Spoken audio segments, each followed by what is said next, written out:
I've generated over 300 million views and gained more than 330,000 followers on my YouTube Shorts channel.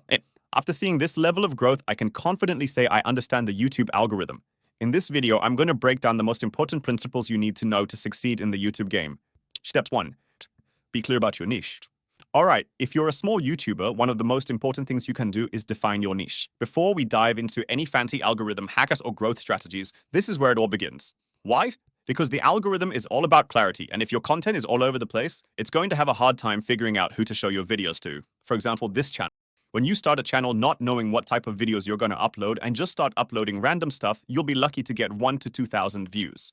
Think of it this way. YouTube's algorithm is like a matchmaking service between content and viewers. Its job is to connect the right video with the right person at the right time. But if the algorithm can't quickly determine what your channel is about, it can't confidently recommend your videos to the right people.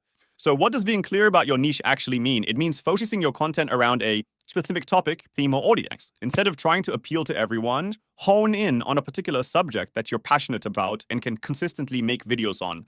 For example, let's say you love gaming. Rather than making videos about all sorts of different games, you could narrow down to something more specific like retro gaming or speedrunning tutorials. This gives the algorithm a much better idea of who will be interested in your content, and it allows you to build a loyal audience. Now, I know it can feel a bit limiting at first, like you're putting yourself in a box, but here's the reality. Niching down doesn't mean you're stuck forever. It's about building a strong foundation. But once you start growing and the algorithm has a clear picture of your audience, you can branch out into other topics related to your niche. Here are a few quick tips on how to pick your niche. 1. Choose something you're passionate about. You'll be making a lot of content in this space, so make sure it's something you enjoy. 2. Look at what's already working. Check out other creators in your potential niche. Are they successful? What gaps can you fill? 3. Get specific. The more specific your niche, the easier it is for the algorithm to recommend your content to the right audience. 4. Test and adjust. Don't be afraid to experiment and refine your niche over time. See what works, but always keep it consistent. Step 2. The most important thing is average view duration. Okay, so you've nailed down your niche. Great start. Now let's talk about something that can make or break your success on YouTube. Average view duration. If there's one metric the algorithm loves, it's this one right here. Think of average view duration like a quality score for your content. It tells YouTube how much of your video people are actually watching. The higher the percentage of your video that people watch, the more the algorithm thinks, hey, this must be a really good video, and it starts recommending it to more people. A view duration over 70% is a good percentage. If you watch my top 10 shorts with most views, they all have a view duration above 70%. Here's why it's so important. The algorithm wants to keep people on YouTube as long as possible. If your video can hold someone's attention, that means they're staying on the platform longer, and YouTube rewards that by pushing your content to more viewers. In other words, the longer people watch your videos, the more love you're going to get from the algorithm. Let's say you post a 10-minute video. If most viewers drop off after the first 2 or 3 minutes, that's a signal to YouTube that your content might not be that engaging. But if people stick around and watch 7 or 8 minutes of that video, that's a green light to the algorithm that your content is valuable and engaging. So, how do you boost your average view duration? It starts with your hook. You need to grab your viewers' attention in the first 10-15 seconds and give them a reason to stick around. Ask yourself, why should they keep watching? What's the value? Whether it's suspense, valuable information, or entertainment, make sure they know it's worth their time right from the start. Here are a few strategies to keep people watching longer. 1. Strong hooks. Grab attention immediately. Don't waste the first 15 seconds with irrelevant intros. 2. Structure your content well. Make sure your video flows smoothly from start to finish. Tease what's coming later in the video to keep viewers intrigued. 3. Keep up the pace. Avoid dragging out sections unnecessarily. Quick edits, visuals, and energy can help maintain interest. 4. Trim the fat. Be ruthless in cutting out filler. Every second counts when it comes to holding attention. 5. End with purpose. Avoid abrupt endings. Give a satisfying conclusion that makes people want to come back for more.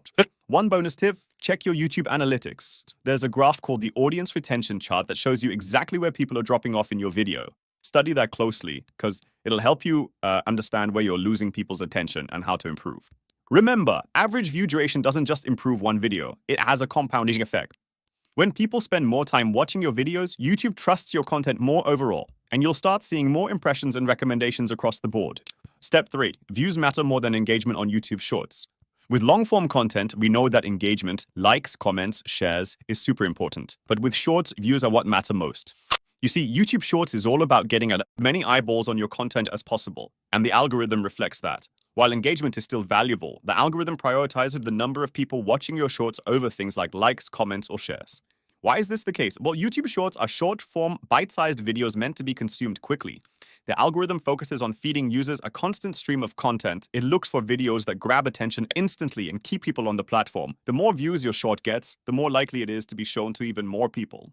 For example, let's say you post a short and it racks up thousands of views but not a ton of likes or comments. Guess what? The algorithm doesn't care as much about those likes or comments as it would with a long-form video. It's the view count that's the biggest indicator of whether your short is resonating. Step 4. Adapt to your audience. Give them what they want. Alright, now that we've covered the importance of views for YouTube Shorts, let's move on to something equally crucial: adapting to your audience. This step can make a huge difference in whether your shorts gain traction or get lost in the shuffle. Here's the thing: YouTube gives you a ton of data on how your audience is responding to your content. And if you want to grow, you need to pay attention to what's working and, just as importantly, what's not. Adapting to your audience means understanding what types of shorts your viewers love and doubling down on that style. If I could show you the content of my channel, you would laugh at me because I post the same content with little to none change in the editing and it still gets millions of views, no matter how often I post that content. So once you've posted a few shorts, take a close look at your YouTube analytics. Which videos are getting the most views? Which ones have the highest retention rates? These are the types of content that your audience is connecting with, and you should be making more of them. Oh, and by the way, this is another one of my channels where I experiment with different content. The key is to lean into what's already working. For example, let's say you post a few shorts about different topics. One of them suddenly gets way more views than the others. Maybe it's a trending topic, a viral challenge, or a specific style of editing. That's your sign. The algorithm is telling you, hey, your audience likes this. And now it's time to post more content like that.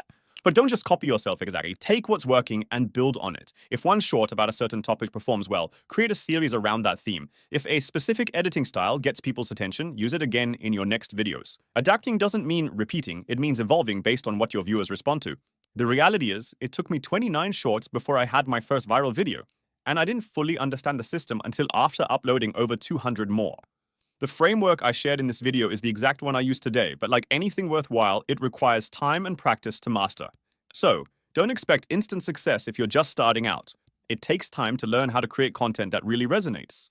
When I first began, I thought my early videos would go viral right away. Looking back, I can clearly see why they didn't perform well, and that's part of the learning curve. But if you apply the tips in this video and keep improving, I'm confident you'll figure it out faster than I did. The best part? Once you've cracked the code, this skill is transferable across different niches and platforms.